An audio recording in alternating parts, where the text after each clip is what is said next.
விஜய், காவேரி 2 பேருமே சேர்ந்து உட்காந்துட்டு இருக்காங்க. பயங்கர சந்தோஷமா பாட்டு கேட்டுட்டு இருக்காங்க. சூப்பரா இருக்கு அப்படின்னு சொல்லிட்டு, "ஏய் என்ன பாட்டு கேட்குற?" அப்படின்னு கிட்ட வந்து கேட்குறாரு. "இங்க பாருங்க, இந்த பாட்டு கேட்டா மட்டும் தான் உங்க குழந்தை வயித்துல அப்படியே துள்ளி குதிக்குது" அப்படின்னு சொல்லிட்டு காவேரி சொல்றாங்க. "அப்படியா?" அப்படின்னு சொல்லிட்டு அப்படியே காதுல பாட்ட வச்சுட்டு வயித்துல அப்படியே கை வச்சு பார்க்குறாரு. "ஆமா, உண்மையாதான். ஓ! என் பொண்ணுக்கு அவ்ளோ ரசனையா? சூப்பர். அப்பா மாதிரியே இருக்கே" அப்படின்னு சொல்லிட்டு விஜய் சொல்றாரு. "ஆமா" அப்படின்னு சொல்லிட்டு காவேரி சொல்லிட்டு இருக்காங்க. அந்த காதுல இருக்க ஹெட்செட்டை எடுத்துட்டாங்க. "ஏய் காவேரி, உண்மையாவே என் பொண்ணு இந்த டான்ஸ் ஆடுற மாதிரி இருக்கு" அப்படின்னு சொல்றாரு. "ஆமா ஆமா, உங்க பொண்ணு தானே, அப்படிதான் இருப்பா" அப்படின்னு சொல்லிட்டு காவேரி சொல்லிட்டு இருக்காங்க. அதுக்குள்ள தாத்தா வராரு. வந்த உடனே கேட்கிறாரு, "என்ன ஏதோ பேசிட்டு இருக்க மாதிரி இருக்கு" அப்படின்னு சொல்லிட்டு. "அது இல்ல தாத்தா, பாப்பா இல்ல, பாட்டு வந்துட்டு நல்ல பாட்டா கேட்டா பாப்பா உள்ள டான்ஸ்லாம் ஆடுது" அப்படின்னு விஜய் சொல்றாரு. "அப்படிதான்ப்பா இருக்கும். 5 மாசத்துக்கு மேல ஆயிட்டாலே குழந்தையோட அந்த மூமெண்ட் எல்லாமே நல்லா தெரியும். நாம பேசுறது எல்லாமே கேட்கும்" அப்படின்னு சொல்லிட்டு தாத்தா சொல்றாரு. "அது மட்டும் இல்ல, நல்லதே பேசணும், நல்லதே நினைக்கணும், மனசுக்கு சந்தோஷமா இருக்கணும். அதனால தான் அம்மா வீட்டுக்கே அனுப்பி வைப்பாங்க" அப்படின்னு சொல்லிட்டு தாத்தா சொல்றாரு.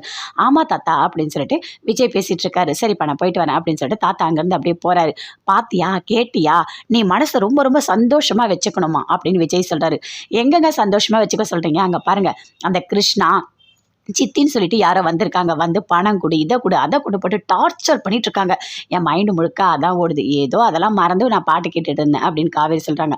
"இங்க பாரு, அவங்க பிரச்சனையை நான் பார்த்துக்கிறேன், சரியா? நீ அதை பற்றிலாம் கவலையே படக்கூடாது" அப்படின்னு சொல்லிட்டு விஜய் சொல்றாரு. அங்கேருந்து கிருஷ்ணா வராரு. வந்த உடனே கேட்குறாரு, "என்ன, நீங்கள் ஒரு முடிவு எடுத்துட்டீங்களா? எனக்கு நீங்கள் பணம் தரேன்னு சொன்னீங்க, தரீங்களா இல்லையா?" அப்படின்னு சொல்லிட்டு கிருஷ்ணா கேட்குறாரு. "இங்கே பாரு, நல்லா தெரிஞ்சுக்கோ, எல்லாருக்கும் ஒரு பங்கு நான் பணம் தரப்போகிறேன் அந்த வீட்டை விற்றா.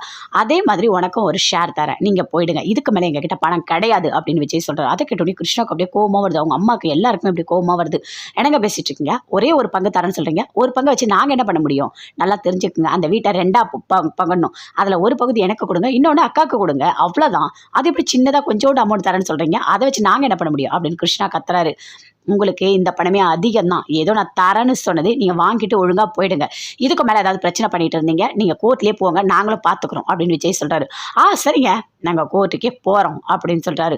அப்படியே கோவமாக வருது காவேரிக்கு. "உங்களுக்கு எவ்வளோ தைரியம் இருந்தால் கொடுத்த பணத்தை வாங்கிட்டு போகாமல் தேவையில்லாத பிரச்சனை பண்ணிட்டு இருக்கீங்க" அப்படின்னு சொல்லிட்டு அப்படியே கோவமாக விஜய் அப்படியே கத்திட்டு இருக்காரு.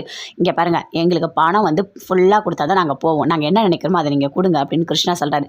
"சரிங்க, உங்களால் முடிஞ்சது நீங்கள் பார்த்துங்க. இந்த வீட்டில் இனிமேல் உங்களுக்கு இடம் கிடையாது. ஒரு நாள் தங்க வச்சேன், ஆனால் நீங்கள் சரிப்பட்டு வரா மாதிரி தெரியல. நீங்கள் வெளியே போங்க" அப்படின்னு சொல்லிட்டு விஜய் சொல்கிறாரு. "நாங்கள் எங்கே போக முடியும்? நீங்கள் பணத்தை கொடுத்தா மட்டும்தான் இந்த வீட்டை விட்டு காலி பண்ணுவோம்" அப்படின்னு கிருஷ்ணா சொல்கிறாரு. விஜய்க்கு அப்படியே கோவமாக வருது. "என்ன தைரியம் இருந்தால் என் வீட்டில் வந்து இருப்பேன்னு சொல்வேன். இதுக்கும் மேலே கை வச்சான் அவ்வளோதான் நீ" அப்படின்னு சொல்லிட்டு விஜய் சொல்கிறாரு. "அடிங்க அடிங்க, என்ன வேணா பண்ணுங்க, நாங்கள் பார்த்துக்குறோம்" அப்படின்னு கிருஷ்ணா சொல்கிறாரு. அப்படியே விஜய் போயிட்டு கிருஷ்ணா ஒரு அடி அடிக்கிறாரு. எல்லாருமே அப்படியே தடுக்கிறாங்க. "என் பையனை அடிக்கிறீங்களா? நாங்கள் வந்து சொத்து கேட்டால் அதுக்காக அடிப்பீங்களா?" அப்படின்னு சொல்லிட்டு கிருஷ்ணாவோட அம்மா அப்படியே அழறாங்க. "இங்கே பாருங்க, சும்மா இங்கே நீலிக்கண்ணிலாம் வடிச்சிட்டு இருக்காத. நீ ஒன்றும் நல்லவெல்லாம் கிடையாது. உன் பிள்ளைய கூட்டிகிட்டு வந்து சொத்து கொடு கேட்டுட்டு இருக்க. ஏதோ நாங்கள் கொடுக்குறோம்ல, ஏதோ எங்கள் மாப்பிள்ளை பெரிய மனசு பண்ணி கொஞ்சம் ஏதோ பணம் கொடுக்குறேன்னு சொல்கிறாரு. அந்த பணத்தை எடுத்துகிட்டு போக வேண்டியது தானே? அதுக்கப்புறமும் எனக்கு பணம் வேணும், இந்த வீட்டில் தான் இருப்பேன்னு சொன்னால் பின்ன அவர் வீடு இல்லை, அவர் அடிக்க தான் செய்வார், வாங்கிக்கங்க அதெல்லாம்" அப்படின்னு சொல்லிட்டு சாரதா அப்படியே கத்துறாங்க.